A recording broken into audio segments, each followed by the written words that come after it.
can't use it, recycle it, where are we going to bury it?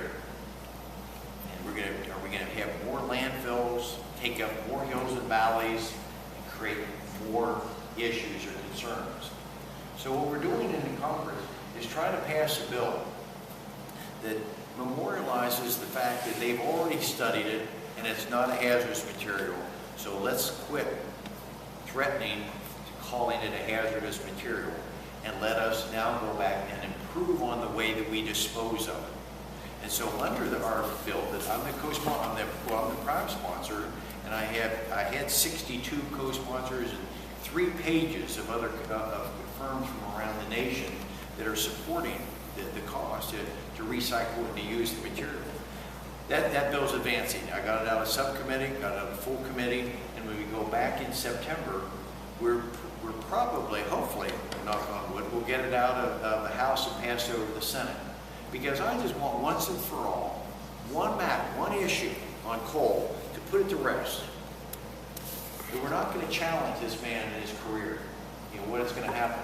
Let me just give you an example, personalizing it for you.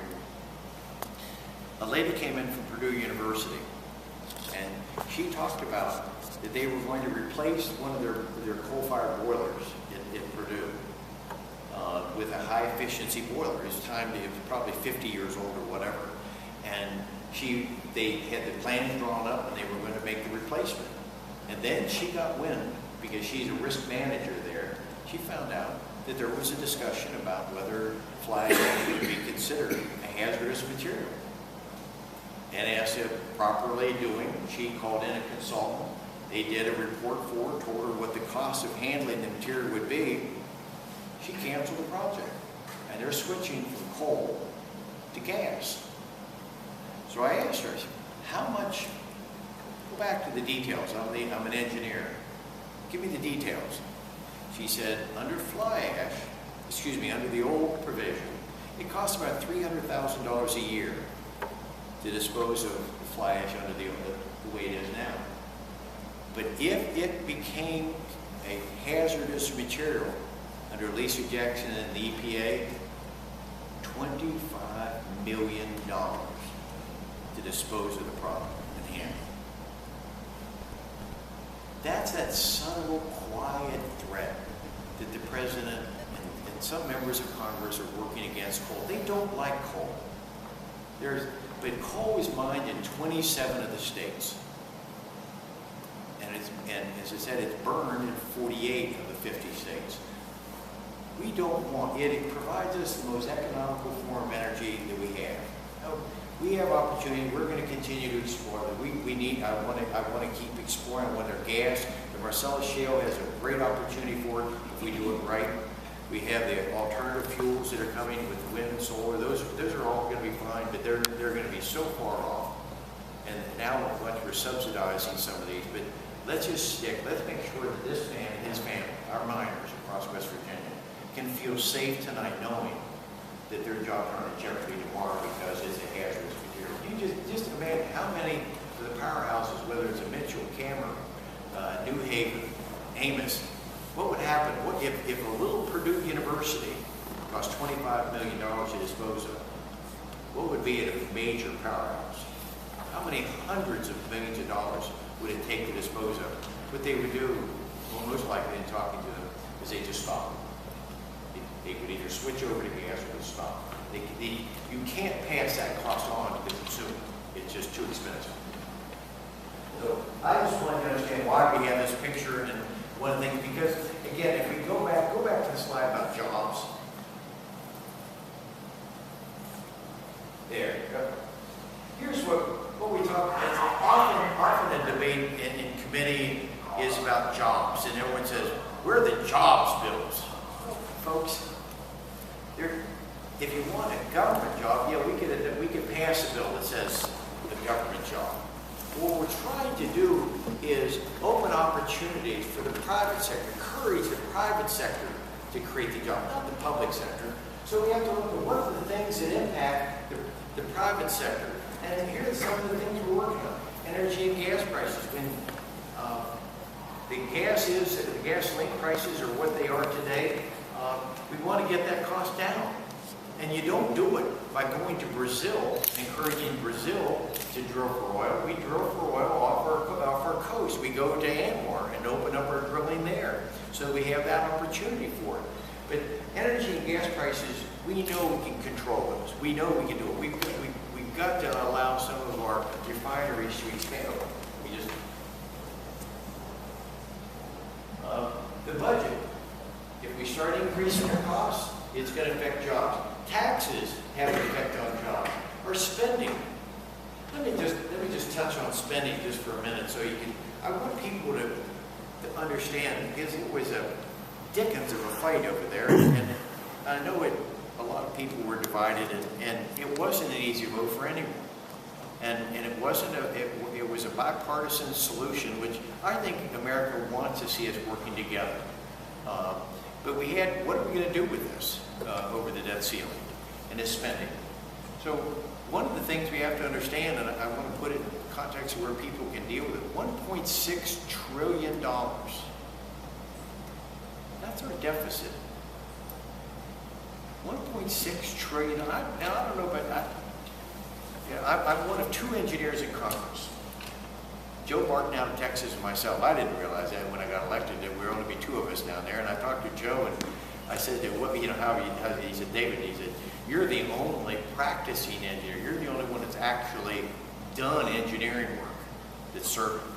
And I've done that for numbers of years. So he said he's been there 35 or 36 years. He said, I never practiced. So you're going to have to carry the mantle of these engineers. So I'm talking from a scientific end of it. But I was talking in committee, and a guy caught me in the elevator. He said, you're talking, numbers are too big. He gave me a hint. He said, put it in the context for people to understand. Lop off some zeros off the $2.1 trillion. So for a family income of 20, if you lop off the zeros, people understand. If your income were $21,000, but you had $37,000 in expenses, you're short $16,000 every year. What are you going to do about it? Okay? You can't get another job. You got to cut your expenses. Some have said, well, can we borrow money? Well, sure you can. But using the exact same analogy, your credit card already has $143,000 on it. Oh, by the way, we already run. Your bank is in China. So are you sure that's the direction you want to go in? So we have to get this spending down so that it comes closer with it. But again, to help out on the spending, another way to look at it is that every day, 365 days out of a year, essentially the federal government has to borrow money just to pay the deficit. $4 billion every day. Every day. Saturday, Sunday, Monday, Tuesday, right on down through. Every day, $4 billion. Now, contrast that, as you know, Woody, from the legislature. We can operate the entire state of West Virginia for an entire year, the general revenue, $4 billion. So for every day that we're borrowing money, we can operate an entire year the state of West Virginia. That's what I want you to take home with you, so you realize the magnitude of this problem, of this spending, why it has an effect on jobs. Because there are many businessmen, we've talked to it, I'm a small businessman. If you keep this deficit, sooner or later, someone's going to say, we need to raise taxes on our businesses and pay for this.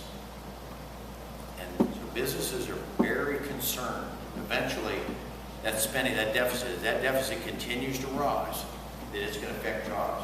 Over-regulation, I just gave you the one example. We spent a long time on it, but I want you to understand there's an example of how the EPA uses its regulatory body authority to affect jobs.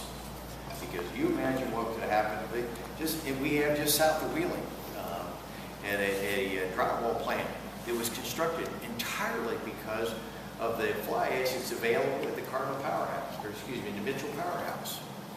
Up in Weirton, same thing. They're using the fly ash. All those jobs would go away. And I can't imagine, Judy, you would allow in your house, if that were a hazard, you wouldn't allow that drywall to go in your house. but there is no study that says it's a hazardous material. It is just someone's effort to try to stop us. So those hundreds of men and women who lose their jobs in the manufacturing, and there's certainly some of these miners who lose their jobs. But we can go on with the regulatory. We know we need some regulatory ethic. I know that. But we just got to be careful. Sometimes they over-regulate and cause problems. And then this thing on jobs too that we're hearing, is this the healthcare issue? Obamacare directly has an impact on jobs. And we've got I just want to show you, it's just a quick, just so you get a sense. I don't want to stand it very long with it. See that? Those are the new and expanded responsibilities under Obamacare. All that this is what this bill is all about. So when people talk about, can we fix it? Can we deal with it? You're going to have to address almost every one of these matters in this issue. How this takes place. 2,000 responsibilities. Every one of these that's in here, and we'll have it up here, you want to take a look at it later. Every one tells you what section of the code it's in. It's not an exaggeration. It's just, it is an enormously complex piece of legislation that is so bad in some respects, or so complicated, that, well, you remember the classic line from our Speaker Pelosi at the time, said we got to pass it so that we know what's in it. Yeah. I don't think we want to do that anymore. We tried that and we see what happened. But as a result of that, we've had now over 3,126 at the last count, maybe more by now, companies that have asked to have a waiver out of the health care. Individual companies said, we can't meet that requirement. So they're getting waivers. And now, an entire state is making an application to get a waiver, so an entire state doesn't have to comply with it. That's got to be somehow a way to underscore there must be something wrong with it, something seriously wrong. Okay, thank you.